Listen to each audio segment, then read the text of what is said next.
Om Shri Gurubhyo Namaha Harihi Om Sumukascha Ekadantascha Kapilo Gajakarnakaha Lambodharascha Vikato Vignarajo Vinayakaha Dhumaketurganadhyakshaha Palachandro Gajananaha Vakratundaha Surpakarno Herambaha Skandapurvajaha Shuklam Bharadaram Vishnum Sasivarnam Chaturbhujam Prasannavadanam Dhyayet Sarva Vighnopashantaye Yasyat Viradavastradhya Parishadhya Parasatam Vignam Nignanti Satatam Vishwastenam Tamastraye Gurur Brahma Gurur Vishnu Gurur Devo Maheshwaraha Gurur Sakshat Parabrahma Tasmai Shri Gurave Namaha Harihi Om. Now we came up to Sutra number 32. Before we go further, let me recap what appeals to me as very important teaching from the Rishi. So, Ishvara Pranidhanatva, Sutra number 23, to concentrate, to focus, and to think of Bhagavan and to think of him lovingly, to Chitta Vritti Nirodha. Remember that second sutra? How can we stop that? How can we eliminate all the agitations, mental agitations that we have? How to make our mind peaceful so we can live a peaceful life? 23 talks about a very important requirement, a very easy requirement, a very easy thing to do. Ishvara Pranidhanatva. The burning desire for Bhagavan is enough to make this happen. A burning desire. But a burning desire, a flagrant burning desire, starts with a spark of a desire. That I want genuinely to be with Bhagavan. I love Bhagavan. I love God. Whatever form you like, that's okay. But I love it. A sincere desire to turn to Bhagavan over anything and everything else. The first priority is given to Bhagavan, even for one kshanam, 1 second, sincerely. That is enough. That's a spark. And that spark takes over and results in a burning desire. And that itself paves the way. So a burning desire to keep the company of Bhagavan, to love him, and this Ishvara, Rishi uses the phrase Ishvara, and he says, what is this Ishvara? Ishvara is a very special thing. It's not touched by, it has no difficulties, it's not touched, absolutely free of, beyond, devoid of all difficulties, devoid of all actions and results of actions, and this entity, special thing, is actually omniscient. It is the origin, repository of all knowledge, from which knowledge itself has arisen, and that is present as a seed of knowledge in everyone that gives us the impulse to want to know things. We all have quest to know, right? We always say, why is this, how is this, right? All those things is prompted because by the source of knowledge that is present within us. That is the Ishvara. And he was the earliest teacher, the Parama, the Purva Guru, Adi Guru for all the teachers. The earlier teachers, so many teachers have come and gone, including Patanjali, right? Everybody has been taught by him only. He is the only Guru. And how does this Guru speak? And Tasmai Shri Gurave Namaha, we say that, right? Guru Brahma, Guru Vishnu, Guru Devo Maheshwaraha, Guru Sakshat Parabrahma, Tasmai Shri Gurave Namaha. That Guru, how does he speak? He speaks with the word, with the sound Om, the Pranava mantra. That is his speech. So, if I repeat this Pranava mantra lovingly and experiencing it, and as the sound goes up and then comes down and ends in silence, it starts in silence and ends in silence. If I experience that, then very soon I get the knowledge of the self itself. And that simple process will destroy all the obstacles on its way to know. And then the Rishi continues in Sutra 30. He says, what are the obstacles that prevents us from practicing this Omkara mantram, the Omkara japam and dhyanam on that, and repeating Omkaram lovingly, quietly, and experiencing it, just following the sound as you utter it, and see how it dissolves in silence. That experience, what are the obstacles in our way? Several obstacles are there. Vyadhi is there, sickness, mental laziness is there, then doubt, will it really work? The doubt is there, lack of enthusiasm, then we are sloth, then our cravings for sense pleasures and pleasures of life are obstacles in doing this, and our confusion. We perceive things falsely. There is not a single thing that in our life that we really perceive or understand correctly or perfectly. Everything is always a false understanding. And the only correct understanding comes from a personal experience of touching Bhagavan. That's the only correct understanding. Everything else is false perception, is Bhranti, as he says. Then, when we try to practice this, initially we don't succeed. There are so many things. Immediately we become nervous, we become agitated, we become despondent and despair. Oh my God, now I failed. Right? All those things cause us, because initially we are not steady, right? Our concentration is unsteady. Mind is going all over the place. It's not controlled yet. So we become nervous about it, agitated about this. All these are the various obstacles in the pathway to practice Omkaram lovingly, reciting Omkaram lovingly. But along with these obstacles, once they come, immediately we become sad, we become despondent, and our breathing and all is irregular, our body is not calm, right? It's shaking, it's trembling, right? At the slightest incitement, we tremble and breathing goes out of control, right? It is not balanced. So all these things happen because of the various obstacles in our way to practice Omkara. But the Rishi says in Sutra 32, don't worry, don't be despondent, there is a way out.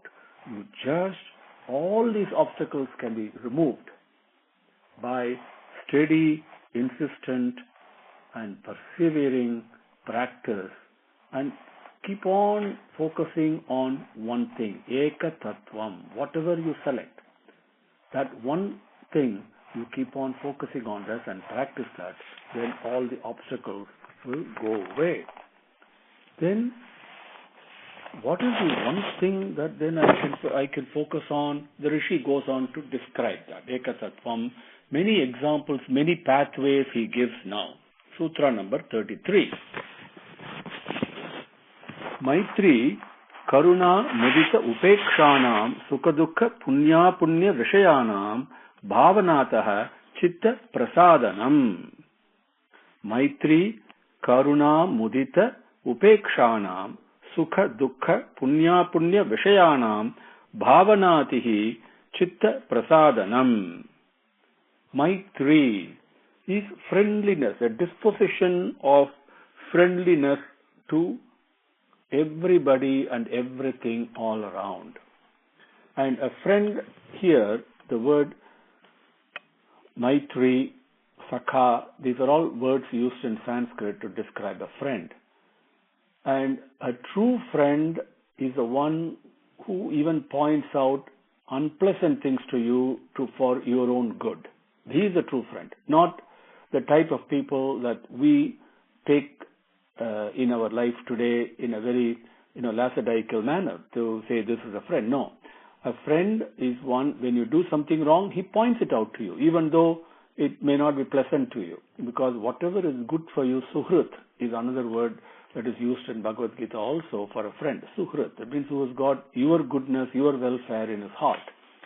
So that with that attitude, when you approach everybody with a friendly disposition, your automatic impulse your so-called default mode of operation is one of friendliness towards everyone. That attitude is Maitri.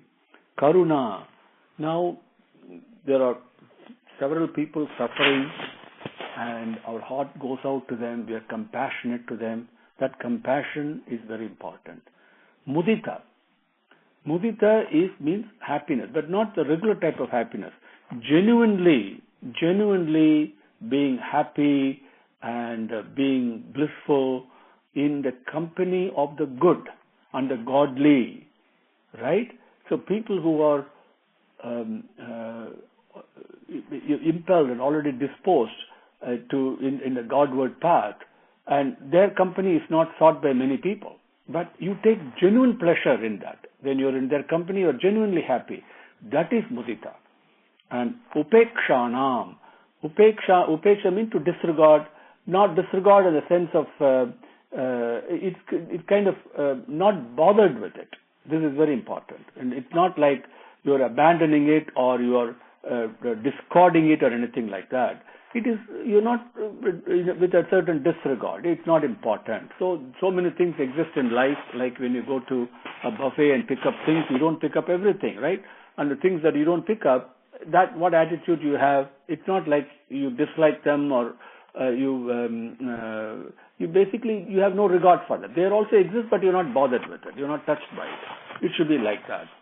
But upekshanam, with what? What are you not touched by? What do you have the disregard for, or really not bothered with, so to speak, is sukha dukkha punya apunya.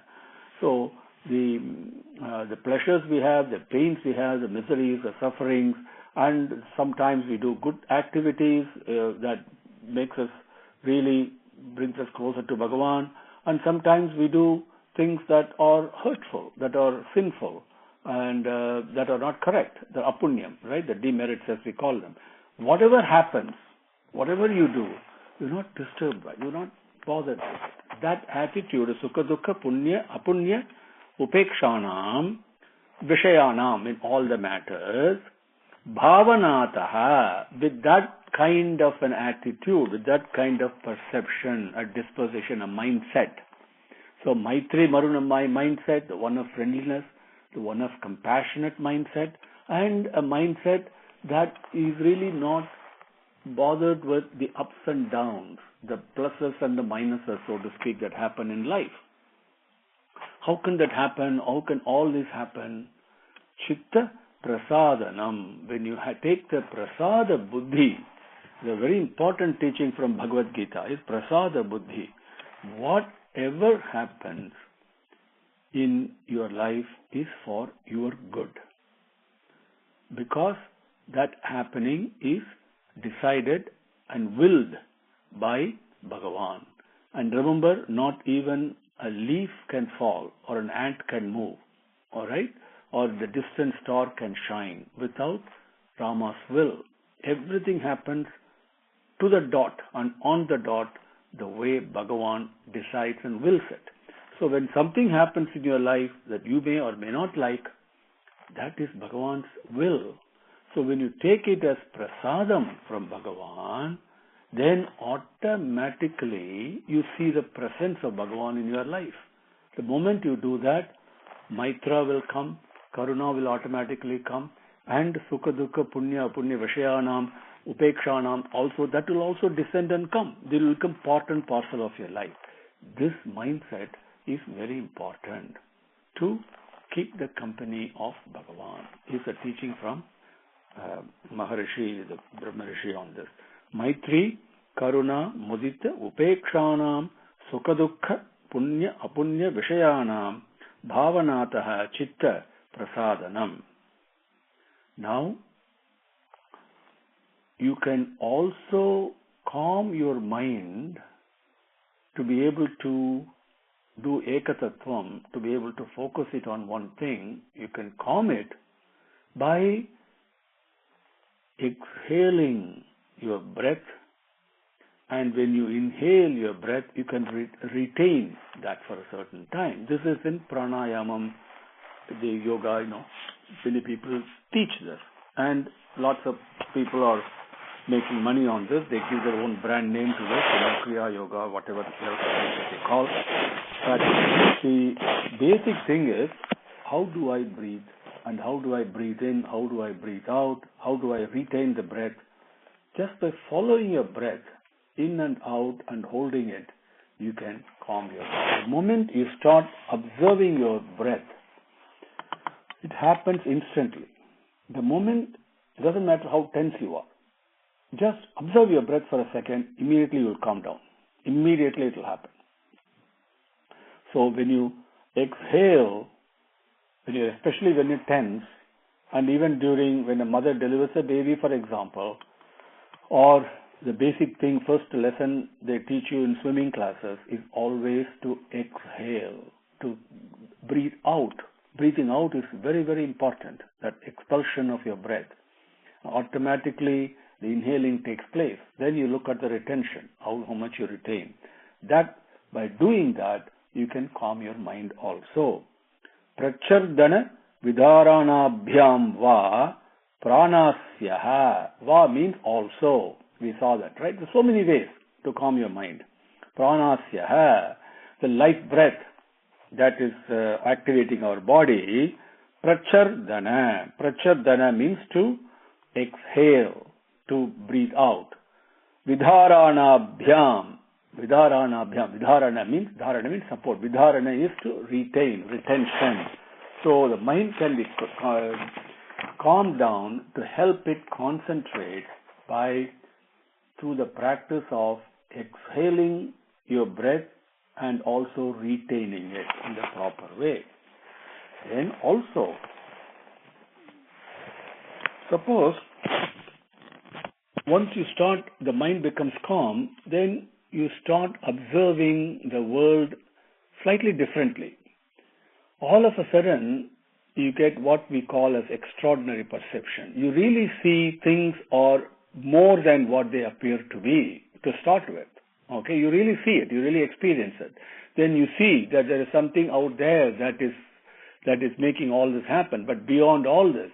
So when your perception enlarges, right? When along with that, your attitude also enlarges, that the fact that there is something that is all pervasive and you're able to touch it, so to speak, or you're able to perceive it, at least you're able to perceive the existence of it, that itself gives you a certain, so to speak, an injection of confidence, right? And it makes you that much more confident in following this practice and makes you achieve it. That's what this is talking about. It helps you persevere. It promotes perseverance for you. And it gives you tremendous encouragement when that perception descends on you. That is what Sutra number 35. Vishayavati va pravrittihi utpanna manasaha sthiti nibandhini. Vishayavati va pravrittihi utpanna manasaha sthiti nibandhini. Manasaha, the mind that is going all over the place. Sthiti, to establish it, to stabilize it. Nibandhini. Nibandhini is something that is bound by. Bound by what? Bound by practice, perseverance. The mind becomes established and perseveres this practice of reciting Omkaram or looking at Bhagavan in everything, so that you become Maitri and Karuna and Mudita and all that, right? And so that happened, the Prasada Buddhi, the practicing the Prasada Buddhi. So, Manasaha Sthiti Nibandhini, Va means or, and also, when Vishayavati Pravritihi Utpanna. Now, translating it word by word, and then I'll put the meaning together. So, but you can appreciate the Sanskrit also, how precisely they go, she talks about this. Vishayavati simply means, what are the various things that my senses perceive, eyes and ears and nose and mouth and skin and all that, right? That is one. But when I do that, with the moment I perceive something, what happens? Pravritti takes place, which means immediately tendencies in my mind, tendencies start happening. Utpanna, they're created, they happen, they come out in my mind. As soon as I see something or hear something, immediately in my mind, tendencies are generated. Right? That's what he's talking about. Vishayavati pravrittihi utpanna. This, when you put it together, what it means is, the moment you look at it, not the object that is attracting, this object gives a certain sense of thought waves, a certain sense of agitations in my mind. If you start looking at it like that, and where do the agitations come from, then you try to look at the picture a little bit broader sense. The moment you do that, you see there is something else out there that is in play. There is some kind of a drama that is going on. Then you really have become a witness. The moment you take yourself away from an actor to a witness role, immediately your perception becomes extraordinary. You get a wider perception. You get a calmer perception. And that is what he is talking about. And you can practice this very simply in everything and anything you do. Even right now, you're hearing this over the telephone. You think you're hearing it, but just think, what is happening? The sound waves come, fall into my ear, go into my brain, and now my mind is reacting. What is happening? What are the agitations coming there? Right? The moment you pull back into a witness role, automatically you have taken the first step. Manasaha sthiti nibandhini. So practicing this witness role of being a witness and thereby getting this extraordinary perception into things, right, and abnormal, over what we normally perceive, that itself will encourage you and give you the shot of confidence to further practice it. Vishayavati va pravrittihi utpanna manasaha sthiti nibandhini.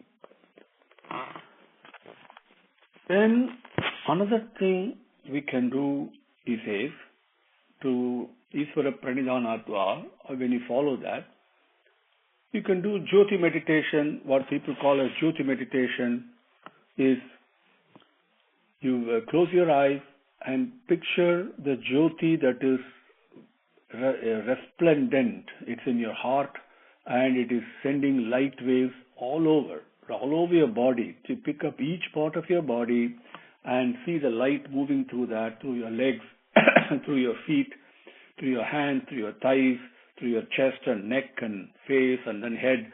All of a sudden you'll be bathed in light itself. Just first imagine it that way. And that itself will also help you in your concentration. Vishoka va jyotishmati. This light is Vishoka. Vishoka means without sokam, without misery, without sadness or without sorrow. That is, sokam means sadness, right? Visoka, without. So, this jyotishmati, when you start looking at and meditating on the light within you, that also helps you in your concentration and increases your power of concentration. Okay, so these are the different ways to overcome the obstacles that we are faced with. Then, Sutra number 37, Rishi gives another way. Vitaraga Vishayam va Chittam. So you don't want to do Jyotish, you don't want to Jyoti meditation, you don't want to do the Prasada Buddhi, you're not looking at the witness thing. What else can you do? Another way is that Vitaraga Vishayam. Vitaraga, without attachment to things. Now Vishayam, in this case Vishayam means not just an object or a thing or an entity. Suppose, say, you think about Ramana Maharishi, Kanchi Mahapariva. People like that who are dispassionate, who do not have attachment at all. By thinking about them, by concentrating on them, also you will be able to increase your concentration and do the ekatattvam, the single pointed focus and attention will come. That chittam means, of course, in your mind. The moment you start thinking about, take people whom as a role model, Ramakrishna Paramahamsa, for example, or Vivekananda, or Kabir, or Tyagaraja, whoever you want. those devotees, so many devotees are there in Bhagavatam. You think about Dhruva, doesn't matter. Whatever thing appeals to you, then think of him, and there the qualities of dispassion that they have will descend on you. They are infectious. Then that itself will calm your mind and help you to focus and develop single-pointed concentration. That is another way. Vita Raga Vishayam Va Chittam. Sutra number 38. Now, okay, none of this appeals to you. Then Rishi gives another way. Hey, don't worry about this. What you can do, when you know very well that we all sleep every day, right? We get up. We all go through personal experiences. We have dreams. We know we had a good dream, bad dream, whatever. Some agitations are there. Or we also go through deep sleep and come back rejuvenated with lots of energy, right? You can think about it. Where did I get the energy from? Think about the deep sleep that you had. Think about the experiences in the dream. What happened? What happened in the dream? Is that the dream, or now my current life? Is that the dream? Which is a real dream, right? And that way you can start analyzing it. And that process itself will help you focus and improve your concentration. Swapna Nidra Ajnana Alambanam Va. Alambanam means to hang, to attach to. Okay, so Swapna Nidra Ajnana, either dream state or the Nidra Ajnana, when we are doing in Swapna is dream state, Nidra Ajnana is the deep sleep where you have no knowledge other than the fact you know that you are present. Thinking about it, thinking about it, recalling it, and reliving this. Now, reliving this not in a superficial manner, but in a deep manner. What happened? Why did it happen? Who was there? Okay, when you ask questions like that, there are 5 questions you always ask. And what is not one of them? Who, when, how, why, and where? These are the 5 questions you always have to ask for anything in the field of spiritual study. That also will help you in improving your concentration. Sutra number 39, or the one that probably appeals to most of us.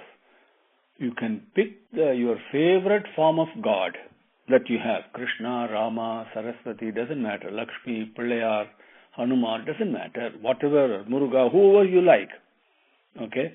Just pick the favorite form of God and focus on that.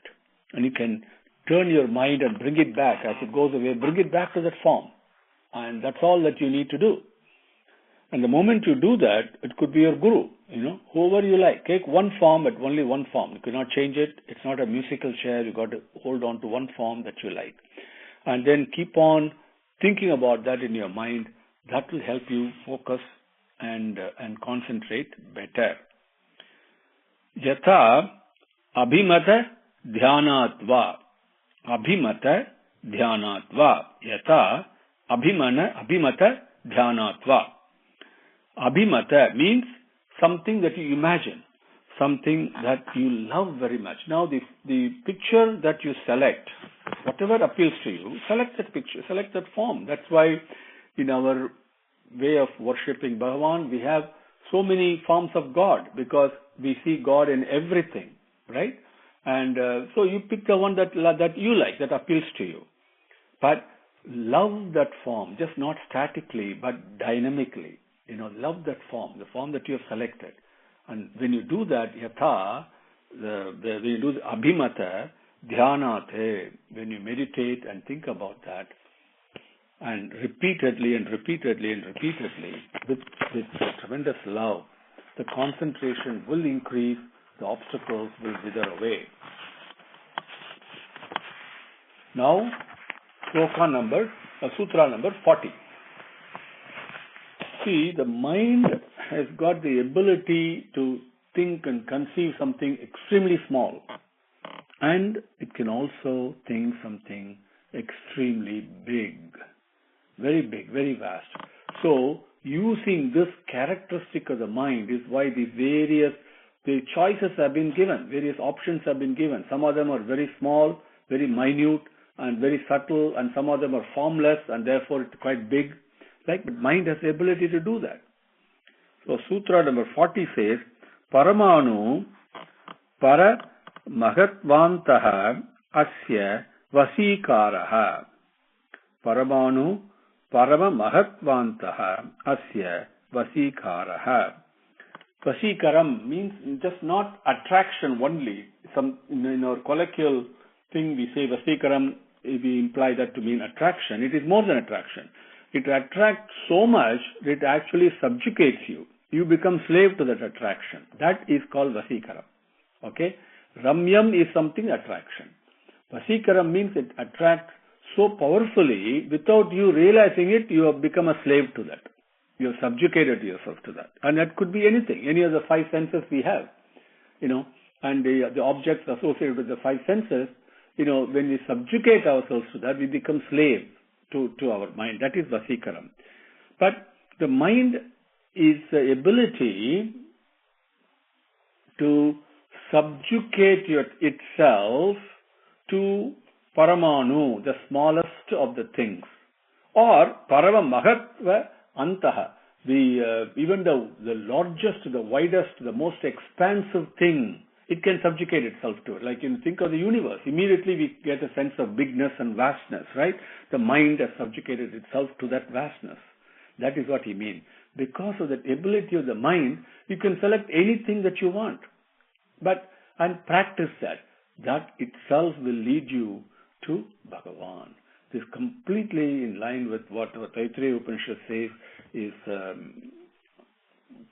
Tasmin Sahasra Sake. It says that Tasmin Sahasra Sake. In Taittiriya Upanishad, Rishi says that. Exactly that. There are infinite branches, infinite pathways to approach and to get closer to Bhagavan, because Bhagavan is present everywhere. In whichever direction you take, whichever way you look at it, he is present in that. So, the mind has the ability to conceive small as well as big. So, the choice is very clear.